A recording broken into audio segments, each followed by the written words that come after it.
ایک سوال پیدا ہوتا ہے کہ مسلمانوں کے حالات بد سے بدتر ہی ہوئے جا رہے ہیں، شدید تر حالات، پوری دنیا میں ذلیل و خوار ہیں تو مسلمان ہیں، کوئی عزت نام کی چیز ہی کوئی نہیں نظر آ رہی۔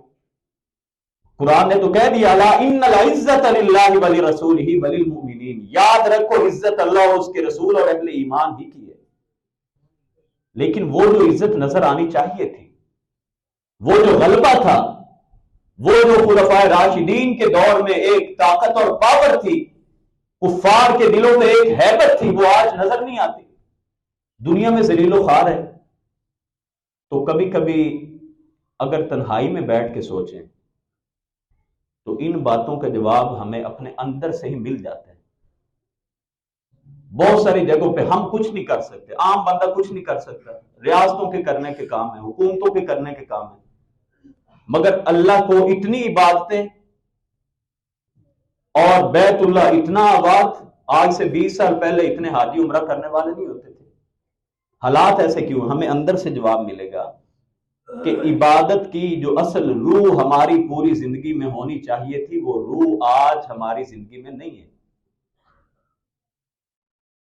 کبھی ہم نے غور کیا ہے؟ نماز پڑھنے آ رہے ہیں، جو باہر کمائی کر رہے ہیں، حلال ہے کہ حرام ہے، کبھی غور کیا ہے اس پہ؟ ایمانداری سے بتائیں۔ اگر نہیں کیا تو اپنا محاسبہ آج سے کرنا شروع کریں۔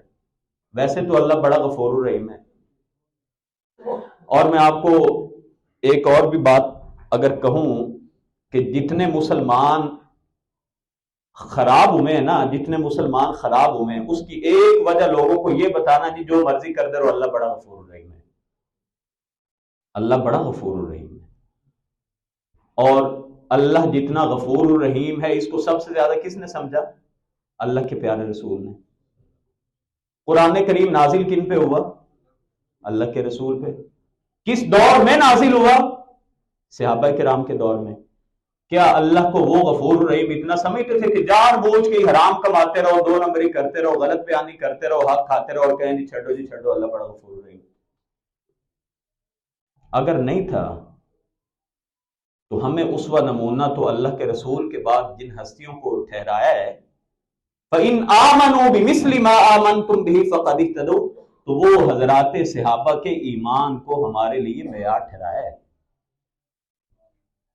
ہاں انسان ہے، غلط ہو گیا کام، اللہ بڑا غفور الرحیم ہے۔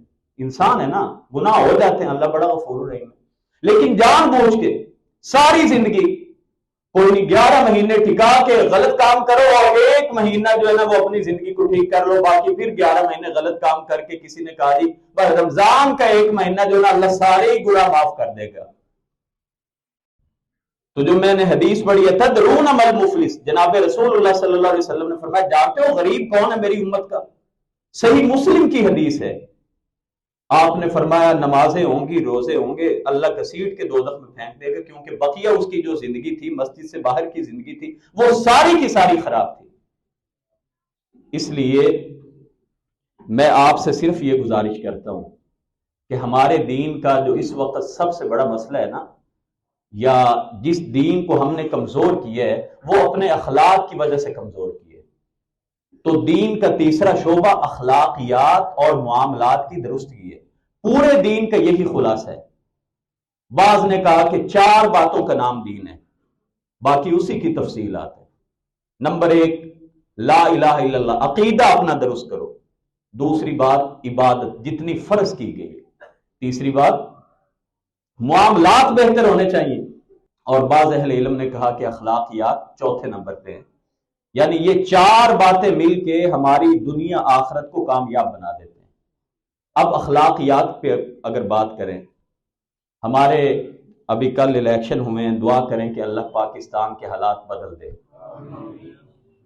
ہم تو دعا ہی کر سکتے ہیں، جو بھی آئے ہمیں ان کے لیے دعا کرنی چاہیے۔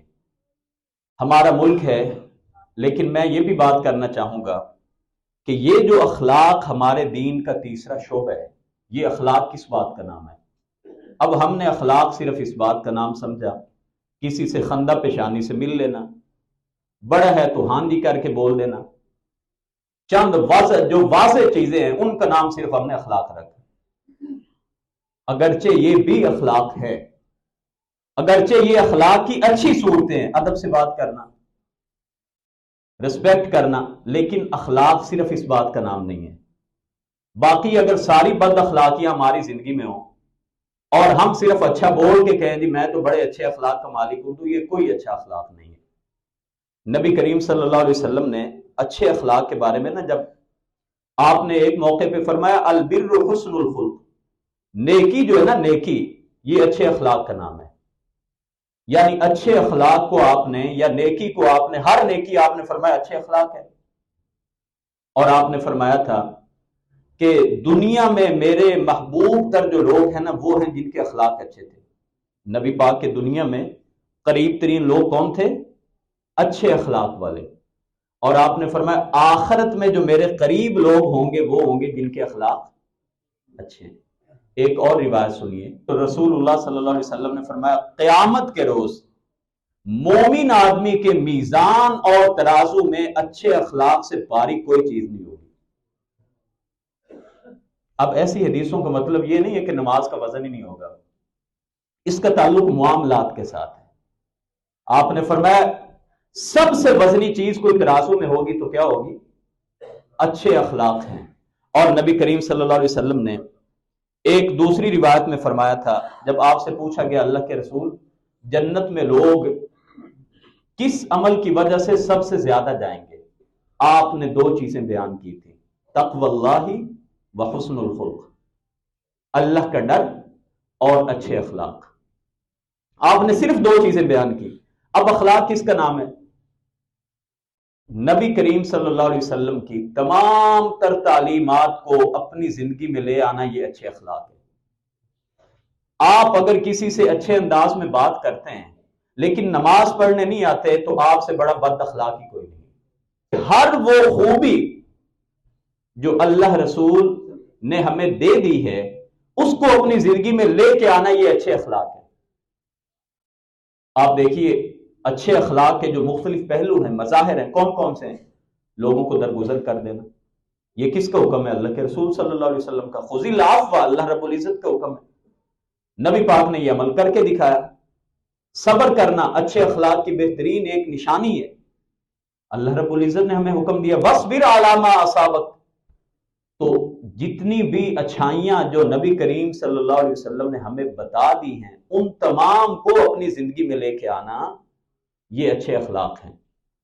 اب جو میں نے اصل میں جو آج کا موضوع تھا اس کو رکھنے کی جو ایک بڑی وجہ تھی، بہت ساری وجوہات ہوتی ہیں، کل الیکشن ہوئے اور ہمارے بڑے نمازی احباب، بڑے نیکوکار، بڑے اچھے اخلاق والے بد اخلاقی کے وہ مظہر پیش کر رہے ہوتے ہیں کہ ان کو اندازہ تک نہیں ہوتا۔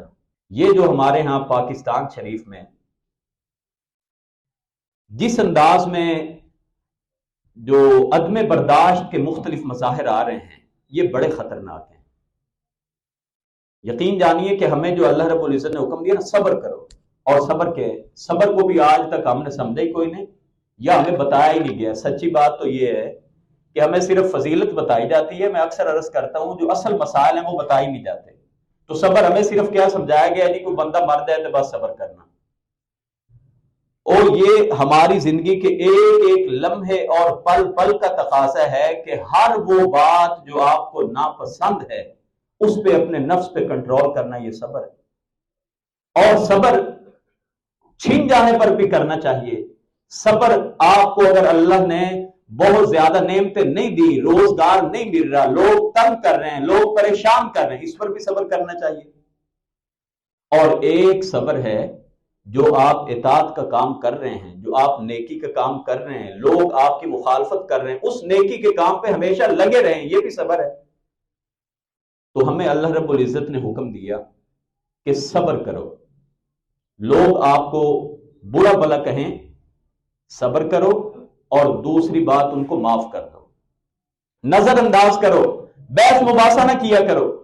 اس لیے ہمیں جو الیکشن سے پہلے بحث ہو رہی تھی فلاں غلط، فلاں اچھا، فلاں آئے گا، فلاں نہیں آئے گا، اب جس نے آنا تھا وہ آ گیا ہے، مجھے نہیں پتا خیر رزلٹ کا، لیکن جس نے آنا تھا ہم جو کردار ادا کر سکتے ہیں اس معاشرے میں، سبھی مسلمان آپس میں بھائی بھائی ہیں، اور انسانوں کے جو حقوق ہیں یہ پورے کرنا ہم پہ فرض کیا گیا ہے۔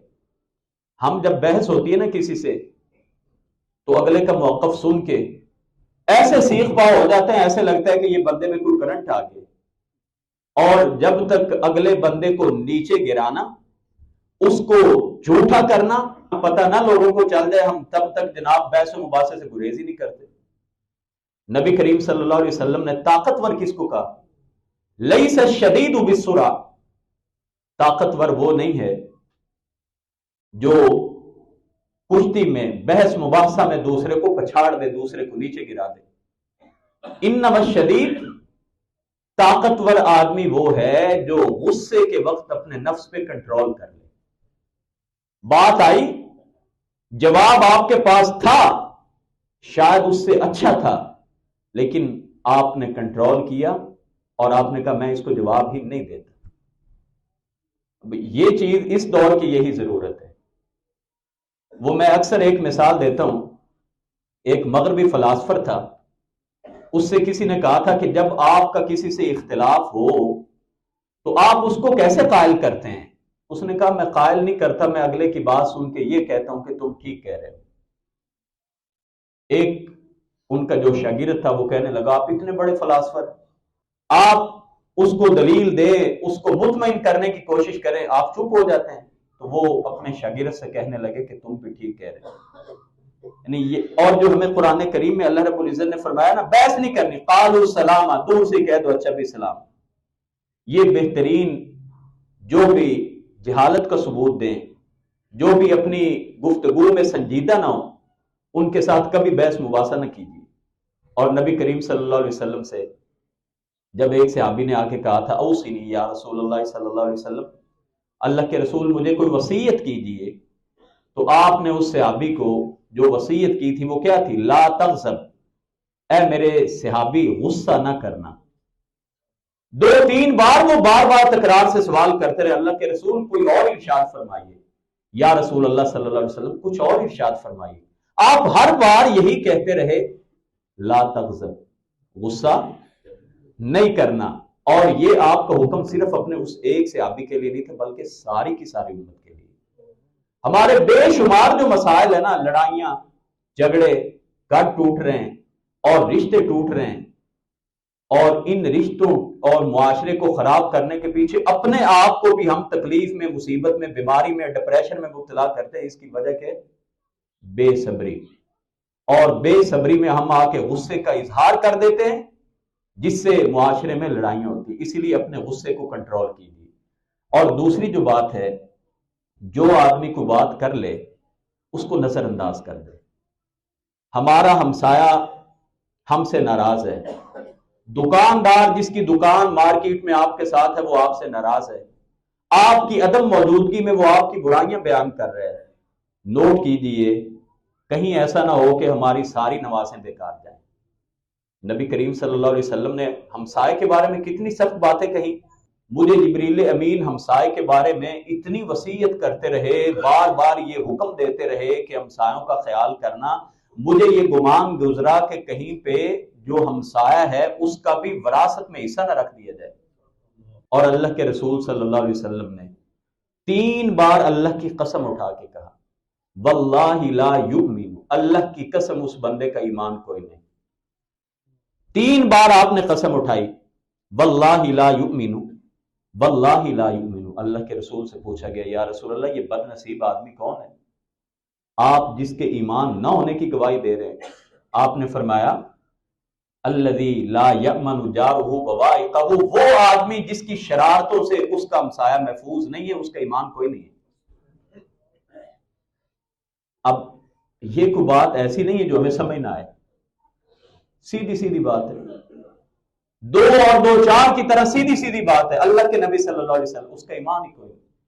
اگرچہ بہت سارے اہل علم نے کہا کہ اس ایمان سے مراد یہ ہے کہ اس کا ایمان مکمل نہیں ہوتا، مگر جو بھی اس کی تشریح ہو، قطع نظر اس بات کے، نبی کریم صلی اللہ علیہ وسلم نے فرمایا واللہ لا یؤمن، اللہ کی قسم اس بندے کا ایمان کوئی نہیں ہے۔ تو اگر سیاسی بحث مباحثے میں آپ کا ایک بھائی آپ سے ناراض ہو جائے، آپ ضرور گفتگو کریں، آپ ضرور ڈائیلاگ کریں، آپ ضرور اپنے دلائل دیں، مگر کسی حد تک.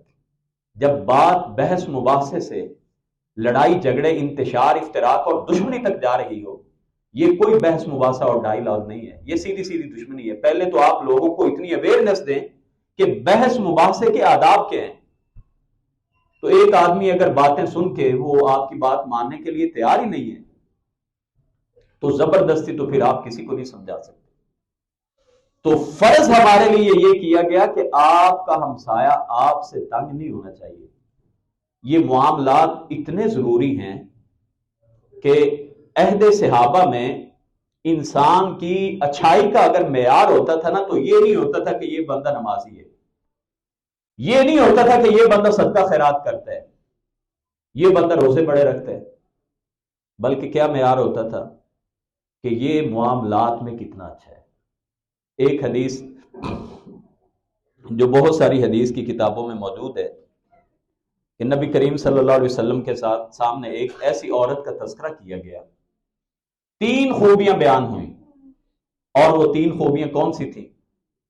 آپ سے کہا گیا اللہ کے رسول ایک عورت ہے، وہ نمازیں، روزے اور صدقہ تینوں عبادات بڑی کثرت سے کرتی ہے، لیکن غیر انہا صرف ایک بات اس میں موجود ہے کہ وہ ہمسایوں کو اپنی زبان سے تکلیف پہنچاتی ہے. آپ نے فوری طور پہ فرمایا قال ہی فی النار، وہ عورت دوزخ میں ہے. اور آگے پھر آپ سے پوچھا گیا اللہ کے رسول ایک اور عورت ہے، نمازیں بس پوری سوری کا مطلب یہ نہیں ہے کہ فرض بھی چھوڑ دیں، کیونکہ فرض نماز تو یہ کم سے کم کرائٹیریا جو ہم پہ فرض ہے. تو جو پہلے بیان کیا نا نمازیں بڑی پڑھتی ہیں، تو اس سے مراد نفل نمازیں، فرض تو پڑھنی. رمضان کے روزے رکھنے ہیں تو وہ اس حدیث کے جو الفاظ ہیں نا روزے زیادہ رکھتی ہیں، یعنی نفل روزے. فلانت الفلاں عورت ایسی ہے جو نمازیں بھی بس نفل نماز اتنی زیادہ نہیں پڑھتی، روزے بھی نفل زیادہ نہیں رکھتی، صدقہ خیرات بھی حدیث کے الفاظ ہے کہ وہ پنیر کا ٹکڑا اللہ کی راہ میں دے دیتی ہے، تھوڑا بہت اللہ کی راہ میں دے دیا، لیکن ہمسایوں کو زبان سے تنگ نہیں کرتی. آپ نے فرمایا ہی فی الجنہ، یہ عورت جنت میں ہے. آج ہمارے ہاں نا یہ کہا جاتا ہے جی اصل انسانیت سیکھنی ہے جی گوروں سے سیکھو، جی ان میں انسانیت بڑی ہے. کیوں انسانیت بڑی ہے جی؟ ہمسایوں کو تنگ نہیں کرتے. میں کہتا ہوں انسانیت ہے ہی وہ جو اسلام نے بتائی ہے. وہ کہتے ہیں نا انسانیت پہلے اسلام بعد میں ہے. میں کہتا ہوں اگر آپ انسانیت کو اسلام سے نکال دیں گے تو پھر انسانیت کا چہرہ بھی بدنما پیش ہوگا. نبی کریم صلی اللہ علیہ وسلم سے پہلے کس طرح کی انسانیت تھی؟ بچیوں کو زندہ درگور کر دیتے تھے. اور جو انسانیت کے چیمپئن بنتے ہیں وہ فلسطین میں ہم دیکھ ہی رہے ہیں ان کی کتنی انسانیت ہے.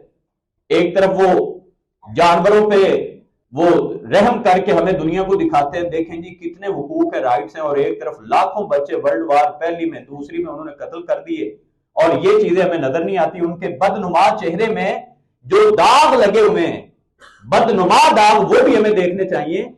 کہ ہم کہتے ہیں یہ ساری خوبیاں اگرچہ وہ مسلمان نہیں ہوئے، جو خوبی انہوں نے لی وہ اسلام سے ہی مستعار لی ہے. یہ ساری خوبیاں ہمیں ہمارے دین نے بتائی تھی.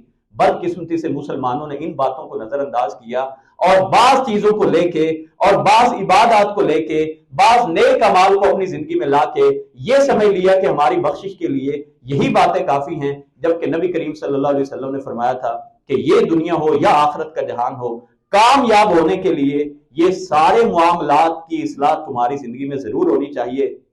اور جتنے حقوق بتائے، پرائیویسی کی بات کر لی جائے، کاروبار کی بات کر لی جائے. کاروبار میں اللہ کے نبی صلی اللہ علیہ وسلم نے فرمایا ہمارا کاروباری آدمی سب سے زیادہ اس وقت جو ہمارے مسائل ہیں وہ 2 نمبری کے، ہمیں اطمینان ہی نہیں ہوتا، کوالٹی ملتی کوئی نہیں.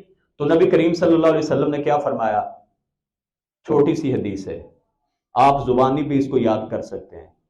کوئی مفتی صاحب یہ بھی نہیں کہہ سکتے جی کہ حدیث ہی کوئی نہیں، اور اکثر دکانوں کے باہر لکھی ہوتی ہے. اور ظلم زیادتی تو یہ ہے کہ مسلمان حدیث رسول اوپر لکھ کے نیچے بیٹھ کے 2 نمبری کرنے سے بعد نہیں آتا. اور نبی کریم نے فرمایا من غشنا فلیس منا، جس نے ملاوٹ کی اس کا میرے ساتھ کوئی تعلق نہیں ہے. تو اس میں کون سی بات ہے جو ہمیں سمجھ نہیں آتی جی؟ کون سا ایسا خاص کوئی اس میں حکم دیا گیا جو ہمیں سمجھ نہیں آتا؟ صاف صاف حدیث ہے، جس نے یہ کام کیا اس کا میرے ساتھ کوئی تعلق نہیں ہے۔ تو اس لیے اپنے معاملات کی طرف توجہ دیجیے۔ نماز پڑھ لینے سے ممکن ہے بقیہ ہماری زندگی کی جو ساریاں خرابیاں ہیں وہ کور نہیں ہوں گی اللہ کے پاس۔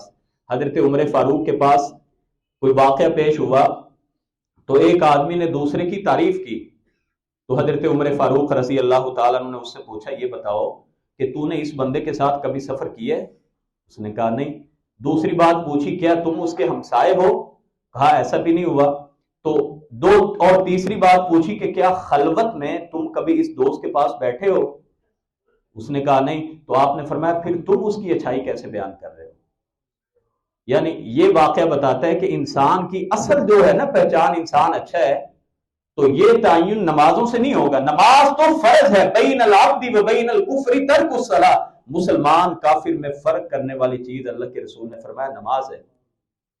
لیکن اگر معاملات ہمارے اچھے ہیں تو یہ ظاہر کرتا ہے کہ ہم اچھے ہیں۔ اللہ واقعتاً ہمیں اچھا بنا دے۔ اور وقت کی کمی کے پیش نظر میں بات کو یہیں پہ ختم کرتا ہوں۔ طبیعت کچھ خراب تھی، میں آج 5-7 منٹ لیٹ آیا اور روٹین سے خطبہ بھی لیٹ شروع ہوا، میں جس پہ معذرت خواہ ہوں۔ ایک خطیب آدمی کو اور عالم دین کو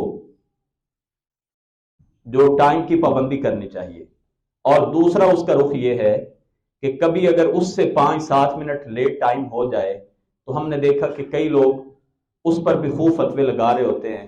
تو وہ بھی انسان ہے، اگر کوئی کبھی کبھار کوئی مسئلے کی بات چل رہی ہو، کوئی بات نامکمل ہو، سمجھانے کی غرض سے اگر کچھ ٹائم اوپر ہو جائے تو ہمیں بھی نظر انداز کرنا چاہیے۔ لیکن میں یہ سمجھتا ہوں کہ یہ منصب اتنا بڑا ہے، یہ بات اتنی بڑی ہے کہ خطیب امام کو جو ایک وقت کی پابندی ہے وہ بالفرض اس کو کبھی کوئی مسئلہ ہو بھی گیا ہے تو لوگوں کو وہ معافی مانگنی چاہیے، ورنہ اس کو اپنے وقت پہ بات ختم کرنی چاہیے۔ باتیں کہنے کو بہت کچھ ہے، اللہ ہمیں اپنی اصلاح کرنے کی توفیق عطا کرے۔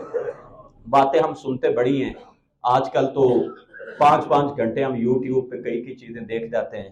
کمی جس چیز کی ہے وہ صرف یہ ہے کہ اپنی زندگی میں لے کے آئیں، اور یہی میری اللہ سے دعا ہے کہ اللہ مسلمان کو سچا اور سچا کام کا مسلمان بنا دے۔ ہمارے جب تک معاملات اچھے نہیں ہوں گے، مسلمانوں کے حالات وہ انفرادی ہوں یا معاشرتی ہوں، وہ پورے عالم اسلام کے ہوں، ان میں بھی بدلاؤ ہمیں نظر نہیں آتا، کیونکہ جب تک ہماری اصلاح نہیں ہوگی اللہ ہمارے حال پہ بھی رحم نہیں کرے گا۔